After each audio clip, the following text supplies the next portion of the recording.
I have as much fear as anyone else. That's not, I mean, that's just a human emotion. The difference is what I do with it. And I was raised never to let it define me, to like, the only way to get through fear is to walk straight through it.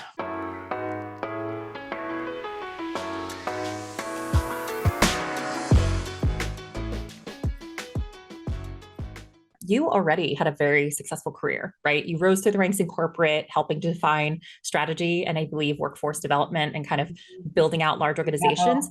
Yeah. And kind of eventually decided to forge ahead on your own. So was this, you said you wanted to be a CEO. Was this entrepreneurial kind of path to the C-suite always in mind for yourself? I guess from your MBA days to today, or even before that, what did this path look like? The short answer is no.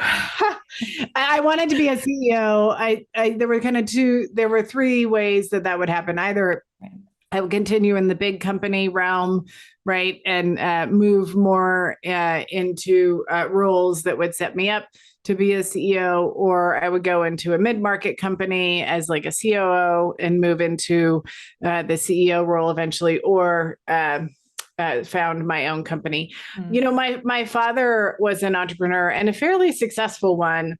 But I think as a child, having grown up with an entrepreneur as a father, I saw the upside and the downside, and that roller coaster that I think is sort of often told after the fact.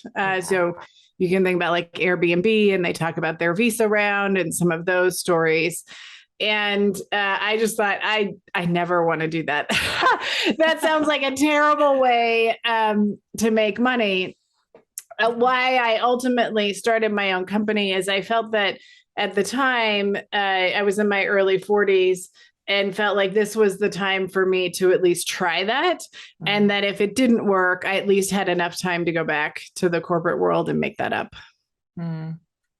It's so funny. That's not the first time the roller coaster analogy has come up in these conversations. I think having that kind of firsthand experience, that look at entrepreneurship, it's kind of, you've seen what it can be like. But yeah, there's potential for you to kind of to forge your own path and do your own thing and put your own mark on things. So it's cool to see that you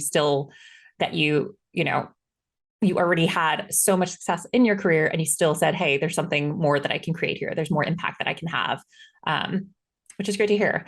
Can you tell me a little bit about what kind of entrepreneur your dad was? Sort of a follow-up to this. Oh, no, he was very good at, well, that's a great question. My dad was like really so there are people who care about a particular issue and they go into starting, like myself, who go into starting a company like Pipeline. And then there are like serial entrepreneurs. My father was a serial entrepreneur. And what I mean by that is that my father was very good at spotting opportunity and how to very good at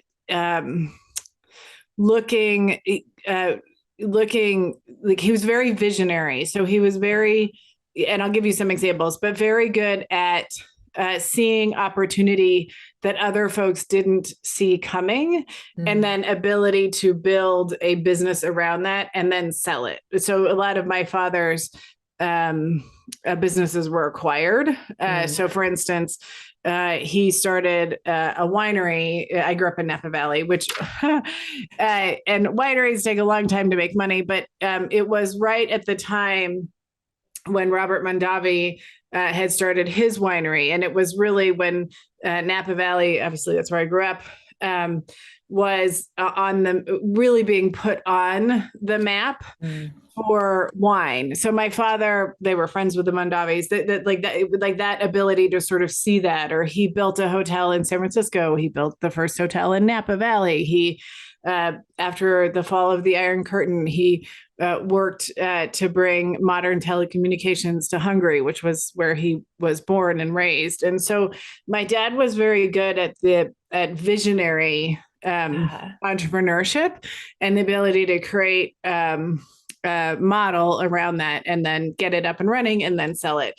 And so, I think that it was interesting to watch that. I think also because of that from a very young age, I'm the youngest of six, and we were all expected to sort of be part of,